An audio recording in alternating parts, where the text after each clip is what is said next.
Hello, good evening everyone. This is Mrs. Mylene Javier and together with my husband Mark Lester Javier.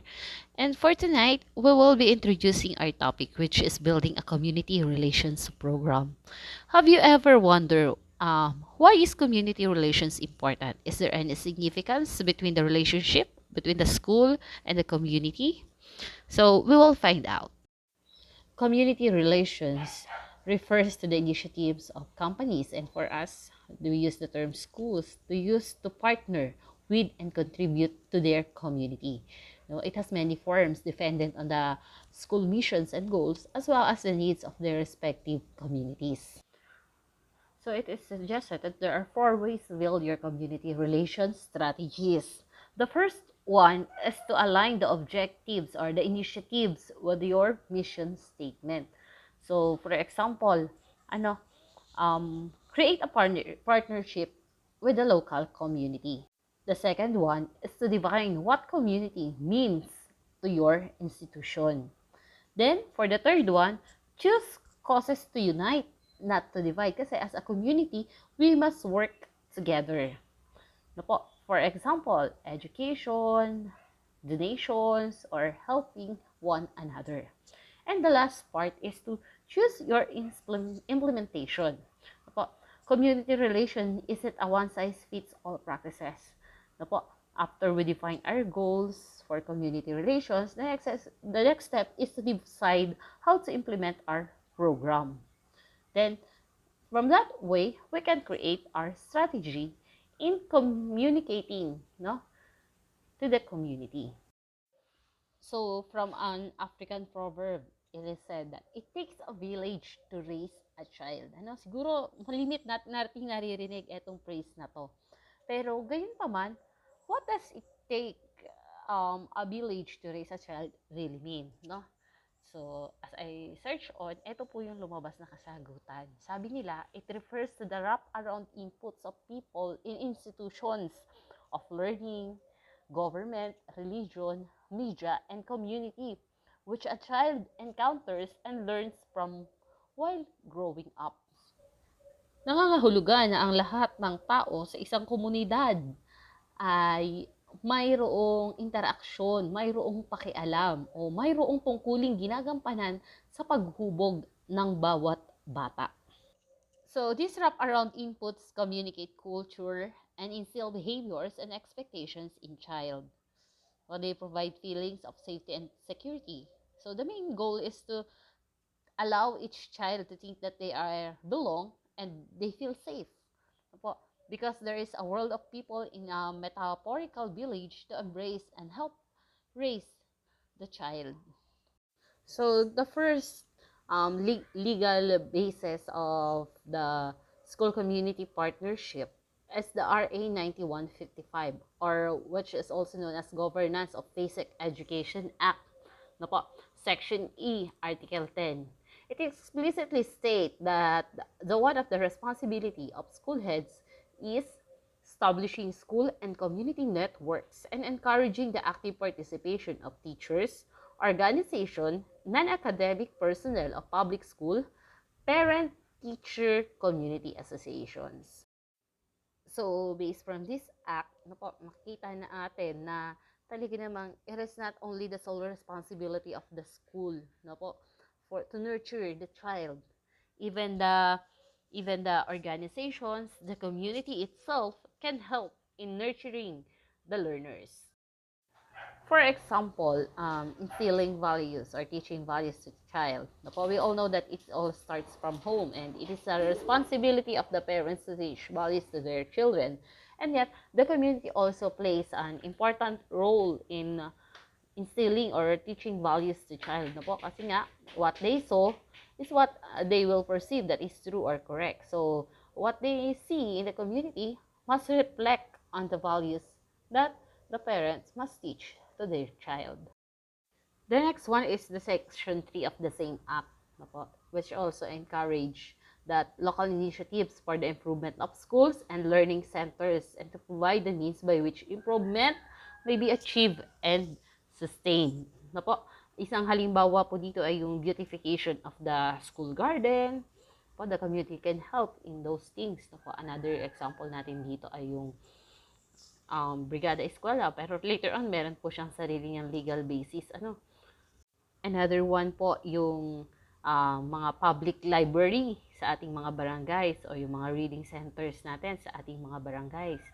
It is, an explicit example on how the community help in the improvement ng ating schools and learning center. So another one natin from the same act, it also states that a partnership between the school and community also ensures that, number one, educational programs, projects, and services take into account the interests of all members of the community. For number three of the same act, RA 9155, local initiatives for the improvement of schools and learning centers are encouraged, and the means by which this improvement may be achieved and sustained are provided. So schools and community functions better when they work as a team. For example, before po, nagkaroon po kami ng symposium about drug addiction, drug awareness program, something like that. So, we invite speakers from the community to talk about the said issues. Specifically, yung mga police officers natin. For example, ang tinatalakay naman namin ay about sa violence against women, ay tinatawag nating VOW.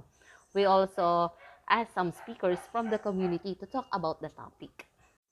Dahil mas naniniwala po kami na mas effective yung pagtuturo kung maging yung mga community workers and community itself will also help in nurturing our child. The next one na legal basis natin is yung Batas Pambansa bilang 232. Otherwise known as the Education Act of 1982, Section 7 states that every educational institution shall provide for the establishment of appropriate bodies through which the members of the educational community may discuss relevant issues and communicate information and suggestion for assistance and support of the school and for the promotion of their common interest. So, paano po natin to na i-apply sa atin bilang isang school or bilang isang institution? For example, in the barangay, meron silang tinatawag natin dito Committee for Education. Other one, kaya nga po tayo mayroon tinatawag na Parents-Teacher Association. We hear the voice of communities through the means of the parent.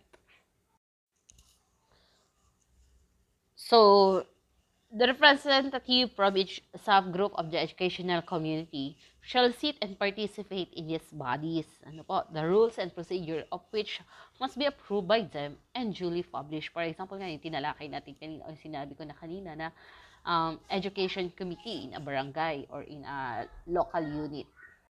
It is also stated that the school and the community are the mainspring of effective and powerful forces that can create wholesome climate for mutual gains and betterment. So, ibig sabihin, we are really one with the community. The schools are not separated from the community, and the community cannot also separate itself from the school. So, we both want to build an environment where we also gain mutual gains and for the betterment of one another. School and community can forge a kind of partnership where both are willing to share information as well as responsibility to the best interest of the children. While in school, likewise, when dealing with members of the community. So, another legal basis natin, even the Philippine Education for All, or the EFA 2015 plan, then a vision and a holistic program of reforms that aim to improve the quality of basic education for every Filipino by the end of 2015. It states that school shall continue to harness local resources and facilitate involvement of every sector of community in the school improvement processes.